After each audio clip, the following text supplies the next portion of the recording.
यशोदा का नंद लाला। सिनेमा के पर्दे पर सबसे खूबसूरत चेहरा कही जाने वाली जयाप्रदा ने 1986 में फिल्म निर्माता व्यापारी श्रीकांत नाहटा से शादी की। श्रीकांत पहले से ही शादीशुदा और 2 बच्चों के बाप थे।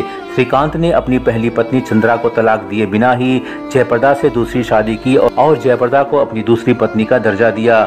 जयाप्रदा को दूसरी पत्नी बनाने के बावजूद श्रीकांत ने जयाप्रदा के साथ घर नहीं बसाया। वे अपनी पहली पत्नी चंद्रा के साथ ही रहे और तीसरा बच्चा भी पैदा हो गया।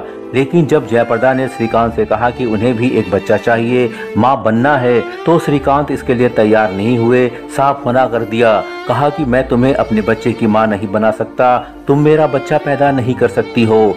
बच्चे को लेकर जयाप्रदा और श्रीकांत में अनबन शुरू हो गई और इतनी बढ़ गई कि बिना तलाक दिए जयाप्रदा और श्रीकांत अलग अलग हो गए। मां बनने की लालसा और बच्चे की ख्वाहिश में जयाप्रदा ने अपनी बहन के एक बेटे सिद्धार्थ को अपने पास रखा और मां की तरह उसका पालन पोषण किया।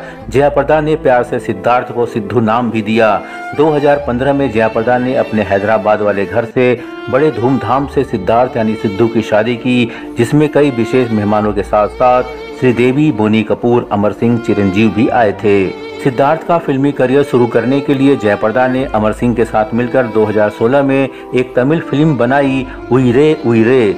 फिल्म के हीरो थे सिद्धार्थ उर्फ सिद्धू, फिल्म की हीरोइन थी हंसिका मोटवानी, फिल्म के निर्माता थे जयाप्रदा और अमर सिंह। ओ प्रिया प्रिया, ओ मारिया प्रिया।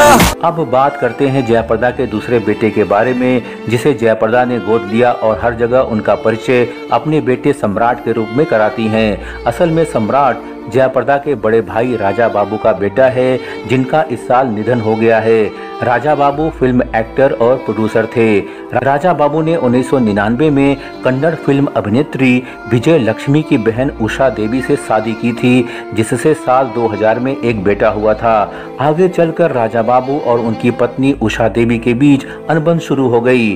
साल 2006 में उषा ने अपने पति राजा बाबू पर गंभीर आरोप लगाया और अपने 6 साल के बेटे को लेकर मायके में रहने लगी। पर उषा के मायके की कंडीशन ठीक नहीं थी। उनकी अभिनेत्री बहन विजय लक्ष्मी अपने निजी जीवन के कई विवादों के कारण हमेशा चर्चा में रहती थीं। अपने व्यक्तिगत कारणों से विजय लक्ष्मी ने आत्महत्या करने की भी कोशिश की थी। ऐसे में अपने बेटे को अच्छी जिंदगी देने के लिए राजा बाबू 2011 में अपने बेटे को अपने पास ले आए। जयाप्रदा ने इस बेटे को गोद ले लिया और उसे नया नाम दिया सम्राट। सम्राट की अच्छी परवरिश और पढ़ाई लिखाई के लिए दिल्ली भेज दिया गया।